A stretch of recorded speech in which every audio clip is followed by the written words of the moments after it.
the things the world throws at us. And the disciples before Easter would run away, but after Easter, they are no longer afraid of those things. In fact, all of them but one die a martyr's death. They die a martyr's death for what they believe in. And the word believe does not mean something we affirm intellectually. The word believe means to be alive, to have Christ live in you.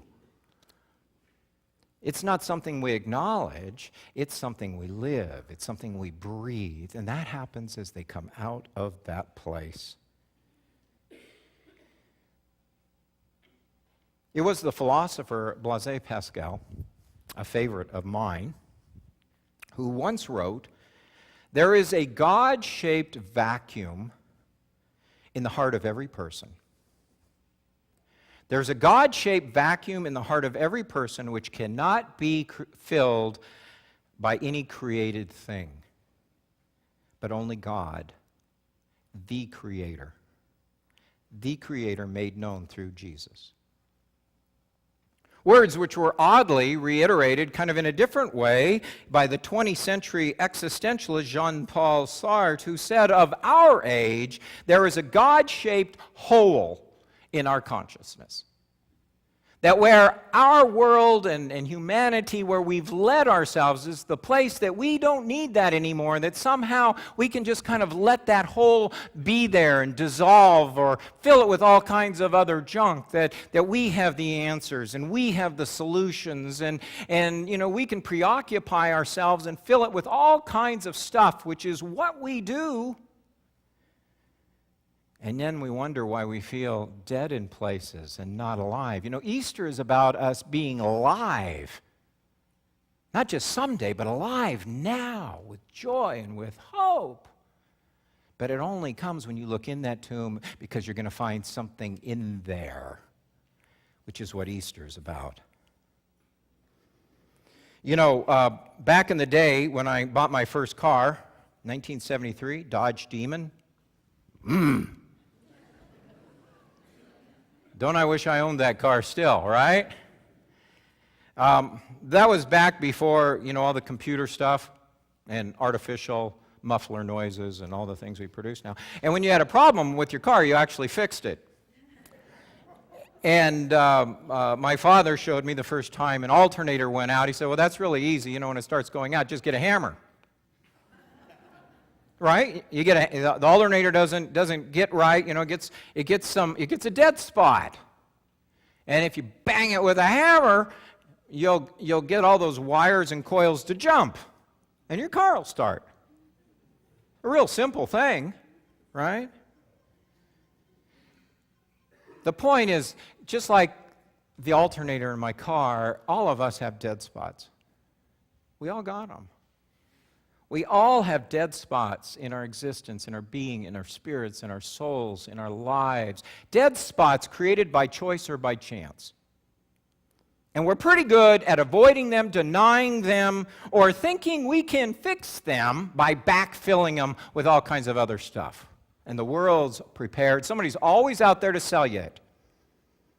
To backfill it with stuff of our own contrived thinking.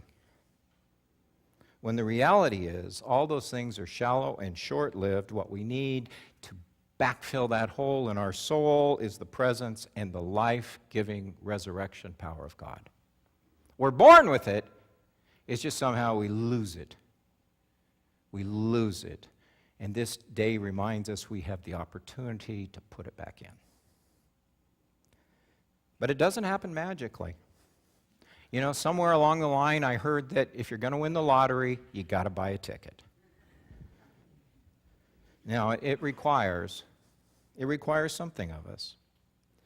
It requires that we enter those deep and scary places in our lives and in our world. That tomb. It requires that we look and admit that there are spots and places that aren't so pretty, where we feel dead. We own them.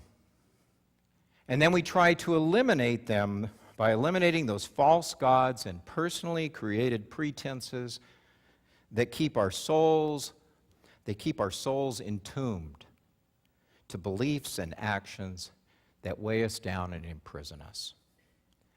God meant us to fly, so why are we satisfied with crawling?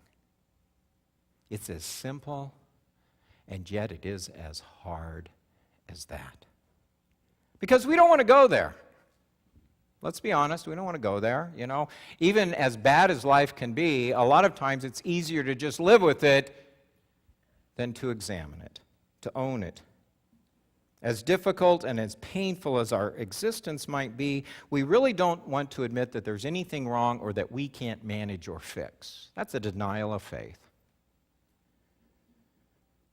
You see, Easter calls us to acknowledge that before you get to resurrection power, before you get to new life, before you get to that experience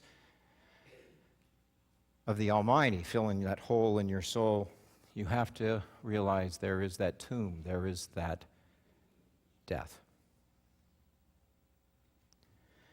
So what I'd like you to do or think about today is to cease wondering. Cease wondering to yourself if your life could be different and better. Quit wondering about it and know that it could be. Know that it could be, that you could be stronger, you could have hope burn more brightly within you. All you have to do, as they like to say, is just say no. Just say no to those other things, those other people, those other voices, those other contrived things that want to fill that spot. They want to own it. They want to take it over. And instead say yes to the one who created you, the one who lived and died for you, and the one who wants to fill that emptiness that we all have at times, with strength and purpose, with hope and new life. Because Easter says the stone is rolled away. It's open. Angels are waiting for you in there.